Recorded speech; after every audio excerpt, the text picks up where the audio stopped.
বন্ধুরা এসএসসির তরফ থেকে স্টেনোগ্রাফার গ্রেড সি এবং ডি পদের জন্য অফিসিয়ালি বিজ্ঞপ্তি জারি হয়ে গেছে। মোট 731টি শূন্য পদে নিয়োগ করা হচ্ছে। সব থেকে বড় সুখবর হলো উচ্চ মাধ্যমিক পাশ করলেই তোমরা এই সরকারি চাকরির জন্য আবেদন করতে পারবে। সম্পূর্ণ বিষয় ডিটেলসে জানার জন্য অবশ্যই ভিডিওটিকে শেষ পর্যন্ত দেখতে থাকো।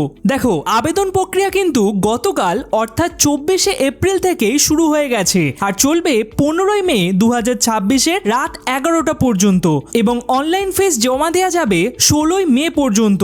সাধারণ প্রার্থীদের জন্য এর ফি রাখা হয়েছে 100 টাকা এবং মহিলা, এসসি, এসটি আর পিডব্লিউডি প্রার্থীদের জন্য কোনো আবেদন ফিস লাগছে না। গ্রেড সি পদের জন্য বয়স রাখা হয়েছে 18 থেকে 30 বছর পর্যন্ত এবং গ্রেড ডি পদের জন্য 18 থেকে 27 বছর পর্যন্ত বয়স হতে হবে। বয়স গণনা করা হবে 1 আগস্ট 2026 অনুযায়ী। আর হ্যাঁ, যদি ফর্মে কোনো ভুল হয় তবে 20 থেকে 21শে মে তারিখে তোমরা সেটি সংশোধন করার সুযোগ পাবে। অবশ্যই পুরো পরীক্ষাটি কম্পিউটার বেসড হবে, যেখানে রিজনিং থেকে 50, জেনারেল অ্যাওয়ারনেস থেকে 50, ইংলিশ ল্যাঙ্গুয়েজ থেকে 100 নাম্বারের প্রশ্ন আসবে। মোট 200 নাম্বারের পরীক্ষার সময় থাকবে 2 ঘন্টা। মনে রাখবে, পরীক্ষা কিন্তু তোমাদের জুলাই আগস্ট মাসের দিক করে হবে, অর্থাৎ হাতে যথেষ্ট সময় আছে। তাই দেরি না করে আজই ssc.gov.in ওয়েবসাইটে গিয়ে নিজের ফর্মটি অবশ্যই সাবমিট করে দাও। পরীক্ষার প্রস্তুতি নিয়ে কোনো প্রশ্ন থাকলে অবশ্যই আমাদের কমেন্টে জানাও। আর ভিডিওটি যদি ভালো লাগে অবশ্যই বন্ধুদের সাথে শেয়ার করতে ভুলো না।